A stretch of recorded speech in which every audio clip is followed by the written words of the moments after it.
السلام علیکم. New news کی خصوصی نشریات پیغام رمضان اور میں ہوں آپ کی میزبان نبیہہ اعجاز، اس امید کے ساتھ کہ آپ لوگ خیر و عافیت سے ہیں. اچھا، نبیہہ کے ساتھ کام کرنے کا مزہ یہ ہے کہ اگر میرا دھیان کہیں ادھر ادھر ہو اور ہم آن کیمرہ ہو جائیں تو نبیہہ ایسی عمدگی کے ساتھ پکڑتی ہیں، کیونکہ میں کام کرتا ہوں سال میں ایک دفعہ، وہ بھی اگر قسمت ہو، اور اگر نہ ہو تو نبیہہ جیسی بچیاں جو کہ روزانہ یہ کام کرتی ہیں ان کو کیمرہ آن لائن جانا، ورنہ آپ کو پتہ ہے کہ بڑا مشکل ہو جاتا ہے، جبکہ خاص کر ہم ہمارا جو تعلیمی سیگمنٹ کر رہے ہوتے ہیں جس میں ہمارے پاس مولانا حضرات ہوتے ہیں، اس میں ان کی بات کو ٹوک کر روک کر بریک لینا سب سے مشکل کام ہے، کیونکہ جی نہیں چاہ رہا ہوتا ہے کہ یہاں پر اس موقع پر بریک لی جائے، لیکن بریک لینا بہت ضروری ہوتا ہے وہاں پر. میرے خیال میں براڈ کاسٹنگ کے جو شرائط ہیں وہ عام لوگ نہیں سمجھتے. آپ جو ہمیں دیکھتے ہیں وہ شاید یہ نہیں جانتے کہ کچھ مشکلات یہاں پہ ہوتی ہیں. اچھا، میری عمر پہ پہنچ کے، اور کیا میری عمر ایسی کیا ہے، مگر کان اتنے تیز نہیں رہتے. میرے اس کان کے اندر ایک چیز ہوتی ہے، کہتے ہیں IFB، انٹرنل فیڈ بیک، جس میں پروڈیوسر صاحب کچھ نہ کچھ کہہ رہے ہوتے ہیں. ایک میرا کان فارغ ہوتا ہے جس میں اپنی کو ہوسٹ کی باتیں بھی سن رہا ہوتا ہوں، اپنے مہمانوں کی باتیں بھی سن رہا ہوتا ہوں، اور کئی دفعہ اتنا کچھ سننے کے دوران کچھ نہیں سنا جاتا. مگر کیا کیا جائے، ہم اچھا پریٹینڈ کرتے ہیں. نبیہہ، آج تھوڑی سی باتیں کرتے ہیں اپنے ناظرین کے ساتھ. تقریباً ہم رمضان کے درمیان میں پہنچ چکے ہیں. ابھی تک آپ کا کیسا ایکسپیرینس ہے پہلے افطار ٹرانسمیشن کا اور جنرلی پھر رمضان کا، مجھے بتائیے. ویسے ہم نے آف سکرین بھی یہ تذکرہ کیا تھا، ہماری پوری ٹیم نے، ہمارے ایگزیکٹو پروڈیوسرز، ہم نے بیٹھ کے، کہ بہت میرا یہ تیسرا ایکچولی رمضان کی ٹرانسمیشن ہے جس کو میں ہوسٹ کر رہی ہوں. تو اکثر ایسا ہوتا تھا، ہما بھی ابھی اس ٹائم ہماری جو بڑی پیاری شیف ہماری دوست ہیں کچن میں موجود ہیں، ابھی ہم ان سے بھی جانیں گے کہ وہ کیا بنا رہی ہیں، تو وہ ایگری کریں گی کہ جب جیسے جیسے ہم افطار کے قریب جاتے ہیں تو ویسے ویسے ذرا ہلکا ہلکا روزہ بھی لگنا محسوس ہو جاتا ہے اور ذرا تھکن کا بھی احساس ہوتا ہے. کسی لمحے اونگ بھی آ جایا کرتی تھی، لیکن یہ وہ واحد افطار کی ٹرانسمیشن ہے جہاں پہ ہمیں ان میں سے کسی بھی چیز کا احساس، میں سمجھتی ہوں، نہ صرف میں یہ خیال رکھتی ہوں، میرے خیال سے میری ٹیم بھی یہی سمجھتی ہوگی. بالکل صحیح بات ہے. اس کی جو مین وجہ ہے وہ بتانے سے اعتراض کر گئی ہیں، مگر کیا کیا جائے. آپ سمجھدار ہیں، آپ سمجھ گئے ہوں گے. دیکھیے، کچھ نہیں اتنے سمجھدار ہوتے. مجھے تو کچھ سمجھ نہیں آئی. ہما، تمہیں سمجھ آئی ہے؟ ہما کو بالکل سمجھ آ گئی. ہما، کیا سمجھی ہو، ذرا مجھے بھی بتاؤ. وہ میں بتا نہیں سکتی. ساروں کے ہونٹ بند ہو گئے. میرے خیال سے یہ نیت ہے، خلوص ہے، محبت ہے، ٹیم ایفرٹ ہے، آپ کی موجودگی ہے، ہم سب کا اخلاص ہے آپس میں، جس کی وجہ سے ایک پازیٹیوٹی، اللہ کی رحمت ہے ہماری ٹرانسمیشن. اچھا، میرے لیے تو آپ یقین کیجئے، میرے لیے سب سے اہم دو چیزیں ہیں. میں سب کے سامنے یہ اقرار کرنے کے لیے تیار ہوں. خواتین حضرات، ایک چیز ہوتی ہے کولیگیلٹی. جب آپ کسی کے ساتھ کسی سفر پہ ہیں تو وہ ہم سفر ہے. جب کسی کے ساتھ آپ ٹرانسمیشن کر رہے ہیں تو وہ بھی ہم سفر ہے، اور یہ 30 دن کا سفر ہے. یقین کیجئے یہ سفر اس لیے آسان ہوا ہے دو وجوہات سے. میری بات یاد رکھیے. ایک، میرے کارواں کی وجہ سے. میرے کارواں، ہمارے اس کارواں کا ہمارے پروڈیوسرز ہیں جن کا نام عمر واحد ہے اور رضوان جرال ہے، اور اس کے علاوہ جو میری ہم سفر ہیں، بھئی جس کے ساتھ بیٹھ کے آپ نے یہ پروگرام کرنا ہے، اگر اس سے آپ کو اچھی وائبز نہیں آ رہی، پازیٹیوٹی نہیں آ رہی، آپ کی آپس میں دوستی اور اخلاص کا جو لفظ استعمال کیا وہ نہیں ہے، تو پھر یہ عذاب ہے. اور پاسبل ہی نہیں ہے ڈاکٹر صاحب. میں سمجھتی ہوں کہ یہ اسکرین کیمرہ ایک ایسی چیز ہے جو فیک چیزوں کو فوراً سے پہلے دکھا دیتی ہے، تو بہت دن تک آپ اس پہ پریٹینڈ نہیں کر سکتے. جو ان ایکچوئل ہوتا ہے وہ دکھائی دے ہی جاتا ہے. دیکھیے، وہ پریٹینڈ جو کرتے ہیں وہ ایکٹرز ہوں گے، ہم تو سادے سے لوگ ہیں. آپ یقین تو یہ ڈاکٹر صاحب جو باتیں کہہ رہے ہیں یہ 100% درست آپ کے ساتھ وہ شیئر کر رہے ہیں. اچھا، میں بالکل سچی بات کر رہا ہوں. مجھے اس وقت اس حالت میں، اس رمضان میں ایسی جھوٹ بولنے کی کوئی ضرورت نہیں ہے. اصل میں ہم دونوں کو شروع میں آپس میں بہت مزہ آنے لگا. اس کے بعد ہماری ٹیم کے ساتھ واقفیت ہوگی. یہ وہ ٹیم ہے کہ جن سے پرانی شناسائی نبیہہ کی تھی، مگر ان لوگوں نے مجھے اس طرح ایکسیپٹ کیا کہ جیسے میں بھی بہت دیر سے ان کے ساتھ شو کر رہا ہوں. اور اس میں کمفرٹ لیول ہمارا تب بڑھا خواتین حضرات، پر کسی حد تک ہم سمجھے کہ ہمارا کام ٹھکانے لگ رہا ہے جب ہم نے رسپانس دیکھی اپنے ناظرین کی. میں آپ کے سامنے یہ کہتے ہوئے بالکل بڑے عاجزی کے ساتھ کہنا چاہتا ہوں کہ جو ہماری توقعات تھیں اس سے کہیں زیادہ آپ نے ہماری پذیرائی کی ہے. میں نبیہہ یہاں سے نکل کے بہت جگہ اور کام کرنے جاتا ہوں، اور ایک عمومی شہر کا جائزہ مجھے ملتا ہے. ظاہر ہے لوگ مجھے دیکھ کر آپ کا ذکر کریں گے، میری ٹرانسمیشن کا ذکر کریں گے، مگر مجھے خوشی تب ہوتی ہے جہاں سے میں بالکل توقع نہیں کرتا وہاں سے تعریف آتی ہے. بالکل آپ نے صحیح فرمایا. بالکل. اور ہماری عاجزی اپنی جگہ قائم ہے. میں نے پہلی بھی ایک شو میں کہا تھا کہ نہ یہ پاکستان کی سب سے بڑی ہے اور نہ یہ پاکستان کی سب سے مقبول ہے اور نہ یہ پاکستان کا سب سے بڑا ہوسٹ پیئر ہے ہم لوگ بڑے عاجز لوگ ہیں, بے انتہا غریب لوگ ہیں. آپ کی محبتوں کی وجہ سے اللہ نے ہمیں کسی حد تک سرفراز کیا ہے, باقی بھی اس کے ہاتھ میں ہے. اچھا نبیہ, یہ بتائیے گھر کا مینج کرنا رمضان میں, کیونکہ یہ وقت آپ کا کام کا نہیں ہے جس میں آپ آتی ہیں, اس میں کچھ مشکل پیش آئی ہے؟ مشکلات تو میرے خیال سے جتنی بھی ورکنگ مامز ہوتی ہیں مشکل ہوتا ہے, نہ صرف ورکنگ مامز کے لیے بلکہ جو ہاؤس وائف بھی ہوتی ہیں میں سمجھتی ہوں ان کے لیے بھی مشکل ہوتا ہے. لیکن جو ورکنگ مامز ہوتی ہیں ان کا جو سب سے بڑا سپورٹ ہوتا ہے وہ آپ کا شوہر ہوتا ہے, آپ کی فیملی ہوتی ہے. میں سمجھتی ہوں آپ کے ان لاز ہوتے ہیں. میرے سسرال والوں کی سپورٹ, میں افطاری پہ نہیں ہوں, گیدرنگز ہو رہی ہیں, میری بیٹی اماں کی طرف ہے, پک اینڈ ڈراپ, تو وہ ساری چیزیں آپ کی فیملی آپ کو بہت سپورٹ کر رہی ہوتی ہے کہ مشکلات کا میرے خیال سے اندازہ ہو ہی نہیں پاتا. تو یہ سفر بڑی آسانی سے گزر جاتا ہے. اچھا, آپ بڑی خوش قسمت ہیں. خوش قسمت اس لیے ہیں بالکل کہ ماشاءاللہ آپ کی والدہ حیات ہیں, والد حیات ہیں, ساس اور سسر حیات ہیں جہاں تک مجھے پتا ہے. شوہر کو اللہ زندہ رکھے.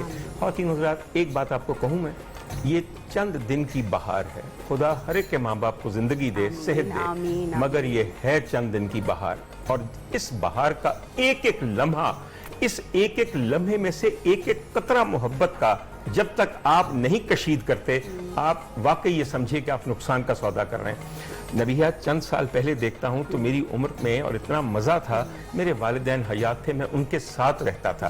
میری خالائیں تھیں, ممانیاں تھیں, ماموں تھے, تایا تھے, تائی تھیں. آپ یقین کیجئے ایسا لگتا تھا کہ یہ لوگ ہمیشہ, یہ بہار ہمیشہ قائم رہے گی.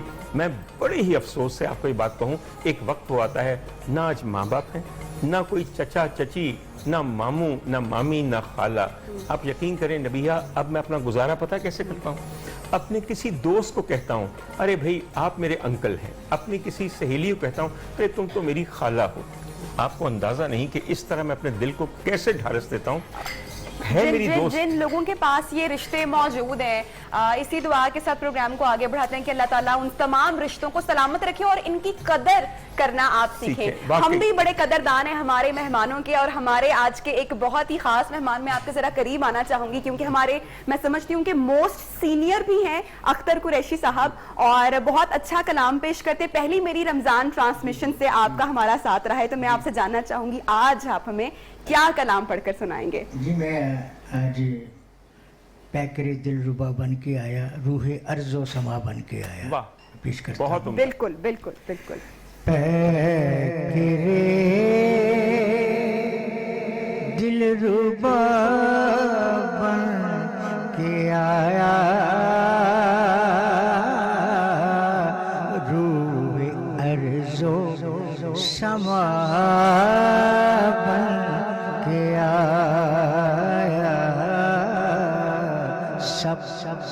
سب رسول خدا بن کے آئے, وہ حبیب خدا بن کے آیا, وہ حبیب خدا بن کے آیا. حضرت آمینہ کا دلارا, حضرت آمینہ کا دلارا, وہ حلیمہ کی آنکھوں کا تارا, وہ حلیمہ کی آنکھوں کا تارا, شکستہ دلوں کا سہارا, وہ شکستہ دلوں کا سہارا, بے کسوں کی دعا بن کے آیا, بے کسوں کی دعا بن کے آیا. تاجداروں نے دی ہے سلامی, تاجداروں نے دی ہے سلامی,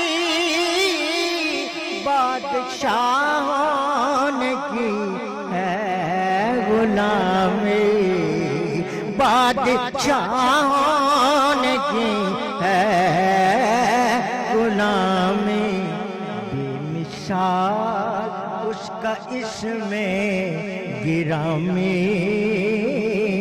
بے مثال اس کا اس میں گرامی مصطفیٰ مجتبی بن کے آیا مصطفیٰ مجتبی بن کے آیا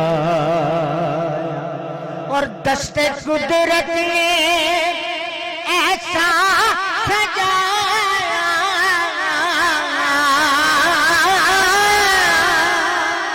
دست قدرت نے ایسا سجایا اس نے تخلیق کو رشک آیا اس نے تخلیق کو رشک آیا جس کا پایا کسی نے نہ پایا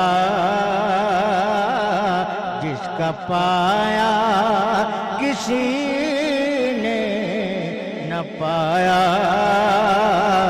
وہ خدا کی رضا بن کے آیا وہ خدا کی رضا بن کے آیا کیا ظہوری لکھے شان اس کی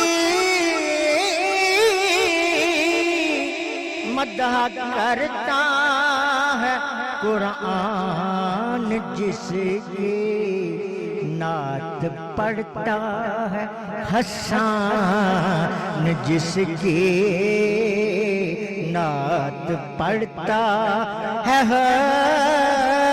حسان جس کی وہ میرا رہنما بن کے آیا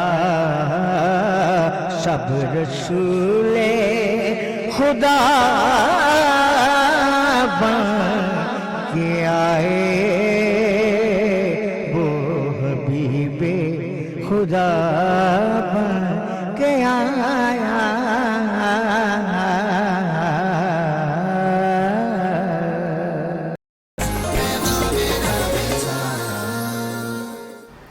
ویلکم بیک پروگرام میں ایک مرتبہ آپ کو پھر سے خوش آمدید کہتے ہیں اور جب آج میں ٹرانسمیشن کے لیے گھر سے نکلی اور اپنے دفتر کے قریب پہنچی تو میں نے ایک عجیب سا منظر دیکھا اور مجھے بڑا دکھ ہوا مجھے اتنا دکھ ہوا کہ ہم اتنی لاپرواہی کر رہے ہیں ڈاکٹر صاحب ڈیلی تقریباً آپ ایس او پیز کی بات کرتے ہیں ویکسینیشن کی ہم لوگ بات کرتے ہیں ٹی وی پہ میرے خیال سے ہر چینل ہر صحافی بڑے اچھے سے یہ رسپانسبلٹی ادا کر رہا ہے کہ وہ آپ کو بار بار اویئر کرتے ہیں ایس او پیز بتاتے ہیں سمجھاتے ہیں لیکن اس کے باوجود اتنی لاپرواہی کا مظاہرہ بازاروں میں کیا جا رہا ہے جیسے کہ زندگی کی آخری عید ہوگی آپ یہ فرما رہی ہیں کہ ہر کوئی آپ کو یاد کرواتا ہے آپ ایک فون کال کریں کسی کو آپ کی جو رنگ ٹون ہے وہ بھی آپ کو ایس او پیز کی یاد دہانی ہے ہم لوگوں کو بالکل سمجھ نہیں آ رہی کہ ہمارے دونوں اطراف آپ لوگوں کو انڈیا کا حال تو پتا ہے میں آپ کو ایران کا حال بتاؤں اتنی ڈیولپڈ کنٹری ہے بہت اچھے لوگ ہیں مسلمان ملک ہے مگر وہاں پہ بھی کرونا نے ایک تباہی مچائی ہوئی ہے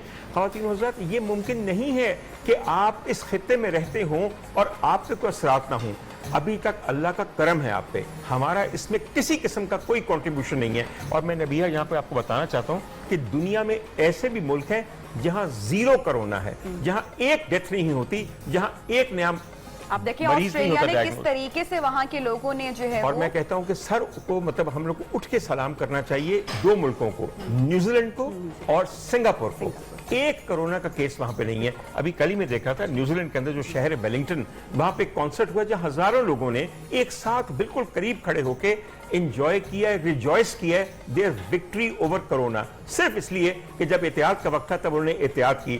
ہمارے لیے بھی یہ احتیاط کا وقت ہے, اس کا خیال کیجئے.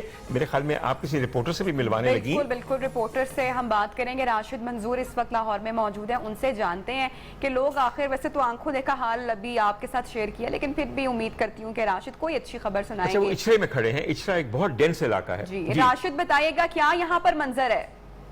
اس وقت میں موجود ہوں لاہور کے اچھرا بازار میں. اچھرا بازار جو ہے اسے تاریخی اور لاہور کے بڑے بازاروں میں جو ہے وہ گنا جاتا ہے. یہ اسی طرح کا روایتی ایک سنگل گلی نما بازار ہے. رش کی اگر بات کی جائے تو یہاں پر رش جو ہے اسے کم کرنا جو ہے وہ ممکن دکھائی نہیں دیتا. اس کے جو داخلی رستہ ہے وہاں پر قدرے ہمیں رش کم دکھائی دیتا ہے. جوں بازار آگے جاتا ہے تو عوام کا رش جو ہے وہ بہت زیادہ جو ہے وہ بڑھ گیا ہے.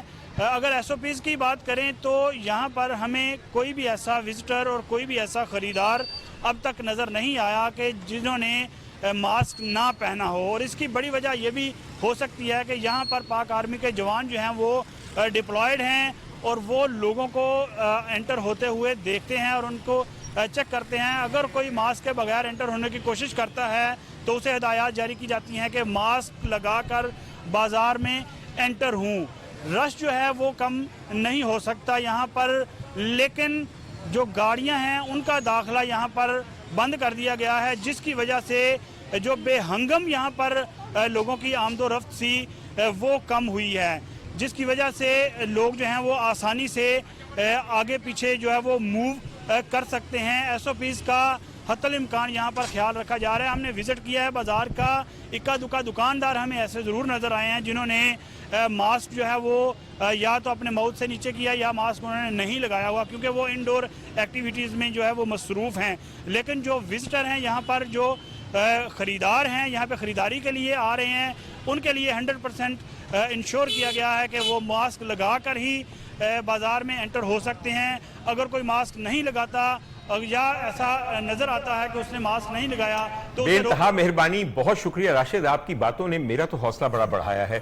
ہمیشہ کی طرح ہماری پاک فوج نے آ کر ایک مصیبت کے وقت کنٹرول کیا ہے, سچویشن کو سنبھالا ہے اور سچویشن کے اندر خاطر خواہ مثبت نتائج نظر آ رہے ہیں. خواتین حضرات, یہ روزانہ جو رپورٹ آپ کو دکھاتے ہیں اس کے پیچھے ایک ہی مقصد ہے کہ آپ لوگوں کو بھی یہ اویئرنیس پیدا ہو کہ ماسک آپ کا بہترین ہتھیار بھی ہے, بہترین ڈھال بھی ہے. اور اب ویکسین آ چکی ہے, مہربانی سے ویکسین بھی لگوائیے. اور ہم چونکہ ویکسین لگوا چکے ہیں تو اس لیے بڑی آرام سے ہما کے کچن میں جائیں گے. ہما پورا ایک طباق بھرا ہوا ہے گرلڈ چکن کے ساتھ جو مجھے یہاں سے نظر آ رہا ہے. ذرا کچن کی جانب آئیے چلیں, بالکل. اور کیا باقی جی ہما بتائیے گا جناب. اچھا ربیہ, آج جو ہے گرل چکن بنا رہی ہوں میں. کافی دنوں سے ہم دیسی کھانے بنا رہے تھے, میں نے کہا آج تھوڑا سا جو ہے نا بچوں کے لیے بھی ہو جائے. بچے نارملی ہوتا ہے اسپائسی کھانے نہیں پسند کرتے, اور افطار کے بعد تو بڑے بھی نہیں پسند کرتے, اور ویسے بھی فوڈ میں ویریشن بہت ضروری ہے. اچھا ہما, بڑی مہربانی کہ تم نے مجھے بچہ سمجھا. میرے اندر واقعی ایک معصوم سا بچہ ہے جس کے لیے تم نے آج grilled chicken with white mushroom ساس بنائی ہے. بالکل. دیکھو میری بات سنو, ایسا بھی وقت تھا کہ سب لوگ مجھے بچہ سمجھتے تھے, خدا کے ہنسو مت, سمجھ آئی. اچھا اینی وے, اچھا گرلڈ چکن کتنا عمدہ لگ رہا ہے. میرے خیال میں جو لوگ تھوڑے سے ڈائٹ کانشیس ہیں وہ واقعتاً تھوڑا سا اس طرح کا کھانا بنائیں تو بہت اچھا رہے گا. اچھا ایک آپ کو میں بات بتاؤں, نبیہ کی دیکھا دیکھی, نبیہ چڑیا جتنا کھاتی ہے تو میں نے بھی چڑیا جتنا کھانا شروع کر دیا. حالانکہ میری خوراک بالکل گینڈے جتنی ہے, مگر کیا کیا جائے. رمضان میں اللہ تعالیٰ سے نعوذ باللہ بدلہ نہیں لینا کہ کیوں تو نے روزہ رکھوایا. اب میں تجھے افطاری بھی کر کے دکھاؤں گا, پکوڑوں, سموسوں, جلیبیوں اور دہی بھلوں کی. اس کے بعد میں رات کا کھانا بھی کھاؤں گا, پھر پراٹھوں اور آملیٹوں سے لبریز میں ایک بہت بڑی سحری بھی کروں گا. خدا کا. اچھا ڈاکٹر صاحب, میں چاہوں گی کہ آپ اپنی ڈاکٹری جو ہے وہ اس ٹائم لوگوں کو ضرور بتائیں, کیونکہ میں ساری زندگی جب بھی ہم لوگ روزے رکھتے رہے تو ایک افطار کے بعد جب وہ رول, سموسے, چاٹس کھاتے تھے, بھلے کھاتے تھے, تو اس کے بعد سحری تک اٹھنے کی ہمت نہیں ہوتی تھی, باڈی لیتھارجک. لیکن جب سے پچھلے سال سے میں نے اپنی روٹین بنائی ہے اور میں صرف ایک پھل